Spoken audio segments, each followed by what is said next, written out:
had a few guys ask me basically what I use, what I intend to, use to catch these fish. I really only use 2 rigs. One's for outside stuff, giant plugs and canal fishing. I'll go over that one another time. But today I'm just going to go over my typical surf rig.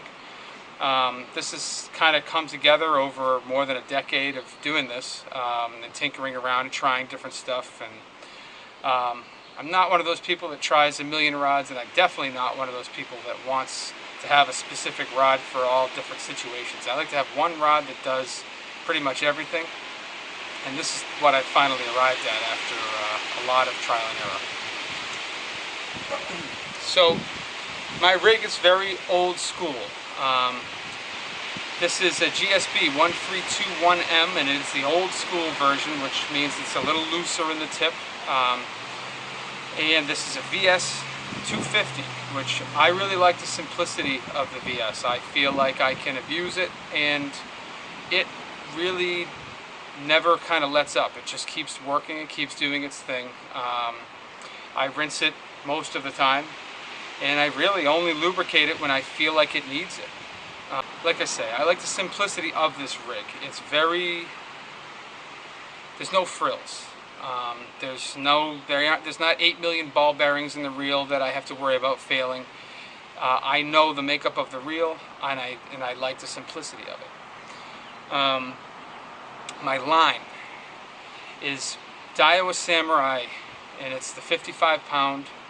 I have been using this stuff since they didn't make the Samurai, since it was the boat braid, the rainbow colored stuff, and I just like it because it's extra slick.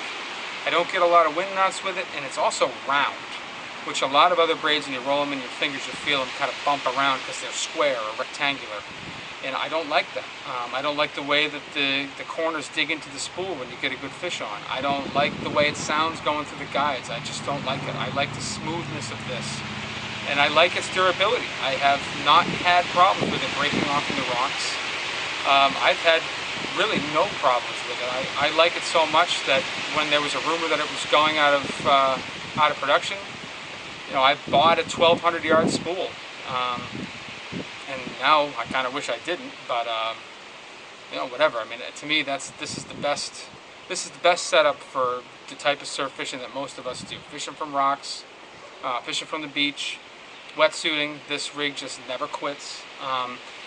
And the rod is rated, let's see, it's rated 3 to 7. I would move that back personally to probably 2 to 6. And I would hesitate to throw 6 on it. I think it could handle it, but I think the sweet spot, or I find the sweet spot, is right around 2.5 to about 4.5. It really loves to throw eels, it loves to throw big rigged eels, it loves to throw big swimmers like this. This is a 4.25 ounce swimmer, and it throws this thing like a champ. But I think this rod really excels in the actual battle. This rod has a lot of backbone in the lower half, and then because of the looseness of the tip, or some people call it sloppiness of the tip, I feel like I'm much less likely to pull hooks, especially when I'm in close quarters with a fish, but I still have control. I had a rod a few years ago that I tried out for a while that was very parabolic, and when I got big fish close to me, I felt like I was chasing a pig around on a rope. I could not get my hands on them half the time. But this Lamiglas GSB just seems to really kind of cut the middle of that. It's got enough give in the tip where you're not pulling hooks, you're not going to snap the tip when you're trying to land a fish, but it also has enough sack to make it possible to control that fish even in close quarters, even in shallow water or deep water. It doesn't matter. I feel like I have the perfect amount of control over the fish, which to me, that's the most important thing. And then the other thing is just how it casts. I used to be somebody who really liked fast rods, and it took me a little while to get used to casting the GSB. But all you really have to do is slow down your cast just a little bit, and then these rods just bomb on the cast. It's just a little tiny adjustment. If you're a wristy caster like I used to be, it just becomes more of a body cast. But when you get that down, I feel like I can outcast my old self with a faster rod. And it's just that power and that balance between backbone down here and the tip being a little bit looser, it's just the perfect rod for trying to land and battle big fish. And then of course the reel, I've already talked about the simplicity of it, but it just doesn't let up. I think I got this reel in 2008.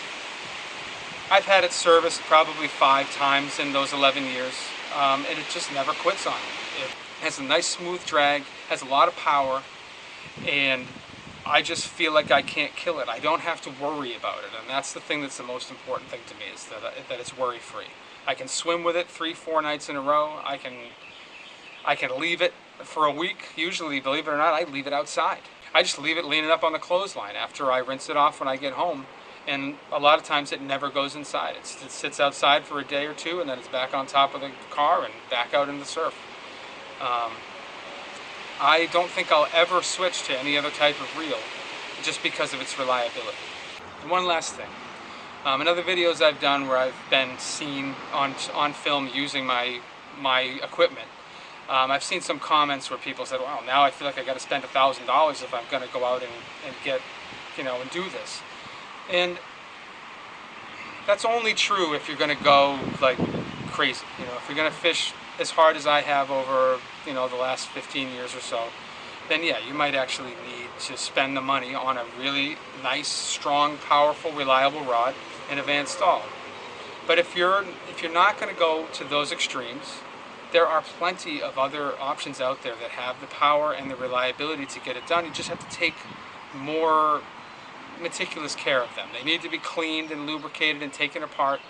I did this for years with a Shimano Stratic. I ended up with 6 of them, which I used to Frankenstein together to have 2 working ones at all times.